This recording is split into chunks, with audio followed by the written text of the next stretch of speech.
ಉಡಾಯಿಸೋ ಖಾರ ಬಣ್ಣ ರುಚಿಯನ್ನು ನೀಡುತ್ತದೆ. ಮೆಣಸಿನ ಪುಡಿ ಚಿಂದಿ ಉಡಾಯಿಸೋ ಖಾರ ಬಣ್ಣ ರುಚಿ.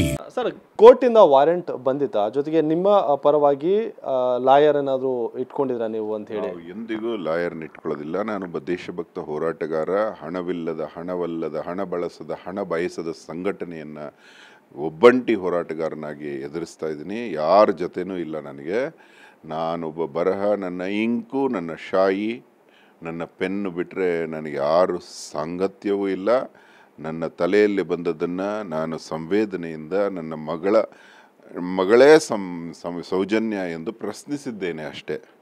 ಆ ಪ್ರಶ್ನೆ ಮಾಡುವುದು ನನಗೆ ತಪ್ಪು ಅಂತ ಅನ್ನಿಸೇ ಇಲ್ಲ. ಅದು ವಾಕ್ ಸ್ವಾತಂತ್ರ್ಯ ಎಂದು ತಿಳಿದಿದ್ದೇನೆ.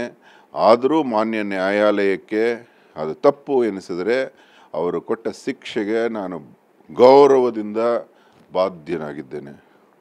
ಸೊ ಈ ಮುಂದೆ ಏನಾದ್ರು ಲಾಯರ್ ಇಟ್ಕೊಳ್ಳುವಂತಹ ಚಿಂತನೆ ಏನಾದ್ರು ಮಾಡಿದ್ರೆ ಸರ್? ಅಂದರೆ ಯಾವ ಸ್ಟೇಷನಲ್ಲಿ ಕೇಸ್ ಆಗಿದ್ದು? ನಂಗೆ ಗೊತ್ತಿಲ್ಲ. ಅಕರ್ತವ್ಯಂ ನಕರ್ತವ್ಯಂ ಪ್ರಾಣೈಕಂಠಗತೈರಪಿ ಅಂತ ನಾನು ದೇಶದ ವಿಚಾರದಲ್ಲಿ ನ್ಯಾಯಾಂಗ, ದೇವರನ್ನು ನಂಬಿದ ಬದುಕುತ್ತಿದ್ದೇನೆ. ನಾನು ಜೀವನ ಪರ್ಯಂತ ನಾನು ಬರೆದದ್ದಕ್ಕೆ ಬಾಧ್ಯನಾಗಿರುತ್ತೇನೆ. ಎಲ್ಲ ನನ್ನ ದೇಶ ಕೊಡುವ ಎಲ್ಲ ಶಿಕ್ಷಣಗಳನ್ನು ಗೌರವಗಳನ್ನು ಪ್ರೀತಿಯಿಂದ ಸಮವಾಗಿ ಸ್ವೀಕರಿಸುತ್ತೇನೆ. ಪೊಲೀಸರು ಯಾರು ಸಂಪರ್ಕ ಮಾಡಿದ್ರು? ಇಲ್ಲ. ಸಂಪರ್ಕ ಮಾಡಿದರೆ ಗೌರವದಿಂದ ಹೋಗಿ ಅವರ ಎದುರು ನಿಲ್ಲುತ್ತೇನೆ. 15 ದಿನಗಳ ಕಾಲ ಸರ್, ಈಗ ನೀವು 15 ದಿನಗಳ ಕಾಲ ಸೆರೆವಾಸವನ್ನು ಅನುಭವಿಸೋದಕ್ಕೆ ರೆಡಿ ಆಗಿದ್ದೀರಾ? 15 ದೇವರು ಎಷ್ಟು ಶಿಕ್ಷೆ ಕೊಟ್ಟರು ಅಷ್ಟು ದಿನ ಅನುಭವಿಸೋಕೆ ರೆಡಿ ಇದ್ದೀನಿ. ಅದು ಹೆಣ್ಣಿಗಾಗಿ ಎನ್ನುವ ಗರ್ವ, ಬಾಧ್ಯತೆ ಒಂದೇ ಮಾತ್ರ ನನ್ನಲ್ಲಿದೆ. ಒಂದು ಹೆಣ್ಣು ಮಗು ನನ್ನದೇ ಮಗು ಎಂದು ಭಾವಿಸಿ ಆ ಮಗುವಿಗಾಗಿ ಧ್ವನಿ ಎತ್ತಿರುವುದಕ್ಕೆ ಗೌರವದಿಂದ ಆ ಶಿಕ್ಷೆಯನ್ನು ಸ್ವೀಕರಿಸ್ತೀನಿ. ಸರ್, ಈಗ ಮತ್ತೊಂದು, ಇಂತಹ ಪೋಸ್ಟ್ ಹಾಕ್ತಾರೆ, ಅದು ವಿವಾದ ಸೃಷ್ಟಿ ಆದಮೇಲೆ ಆ ಪೋಸ್ಟ್ ನಾನು ಮಾಡಿದ್ದಲ್ಲ, ಪೇಜ್ ಹ್ಯಾಕ್ ಆಗಿತ್ತು, ಸೊ ಈ ರೀತಿ ಹೇಳುವಂಥದ್ದು ಸರ್ವೇ ಸಾಮಾನ್ಯ ಆಗಿರುತ್ತೆ. ಸೊ ನೀವೇ ಆ ಒಂದು ಪೋಸ್ಟ್ ಮಾಡಿದ್ದು ಅನ್ನೋದನ್ನ ಒಪ್ಕೊಳ್ಳೋಕೆ ಈಗಲೂ ಕೂಡ ರೆಡಿ ಇದೆ? ಪೋಸ್ಟ್ ಹಾಕಿದ್ದು ನಾನೇ ಸ್ವತಃ ಬರೆದದ್ದು, ನನ್ನದೇ ಪೆನ್ನು, ನನ್ನದೇ ಇಂಕು, ನನ್ನದೇ ತಲೆ. ನಾನು ಆ ಪೋಸ್ಟ್ ಹಾಕಿದ್ದೀನಿ. ಆ ಪೋಸ್ಟಲ್ಲಿ ಏನೂ ಯಾರಿಗೂ ಅಸಭ್ಯ, ಅಶ್ಲೀಲ ಭಾವನೆಗಳಿಂದ ಬಳಸಿಲ್ಲ. ನಾನು ಖಂಡಿಸಿದ್ದೀನಿ, ಗೌರವಿಸಿದ್ದೀನಿ, ಪ್ರಶ್ನೆ ಕೇಳಿದ್ದೀನಿ. ಸರ್, ಈ ಹಿಂದೆ ಕೂಡ ನಿಮಗೆ ಆ ವಿಡಿಯೋ ಆಗಿರ್ಬೋದು, ಆ ಬರಹ ಏನಿದೆ ಅದನ್ನು, ಆ ಪೋಸ್ಟನ್ನು ಡಿಲೀಟ್ ಮಾಡುವಂತೆ ನ್ಯಾಯಾಲಯ ಕೇಳಿತ್ತು.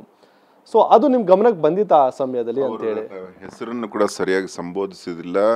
ನಮ್ಮ ಏರ್ ಟಿಕೆಟಲ್ಲಿ ಒಂದು ಅಕ್ಷರ ತಪ್ಪಿದರೆ ನಮಗೆ ಒಳಗಡೆ ತಗೊಳ್ಳೋದಿಲ್ಲ. ಆಧಾರ್ ಕಾರ್ಡಲ್ಲಿ ಹೆಂಗಿದ್ರೆ ಹಂಗೆ ನನ್ನ ಹೆಸರನ್ನು ಅವರು ನಿತೀಶ್, ಕೃಷ್ಣ, ಪೊಳ್ಳಂಪಲ್ಲಿ ಏನೇನೋ ಬರೆದಿದ್ದಾರೆ. ಆದರೂ ನಾನು ಅದನ್ನು ಸ್ವೀಕರಿಸಿದ್ದೀನಿ, ಉತ್ತರಿಸಿಲ್ಲ. ಯಾಕೆಂದರೆ ನನಗೆ ನನ್ನ ತಪ್ಪು ಅನ್ನುವ ಭಾವನೆನೇ ಬಂದಿಲ್ಲ.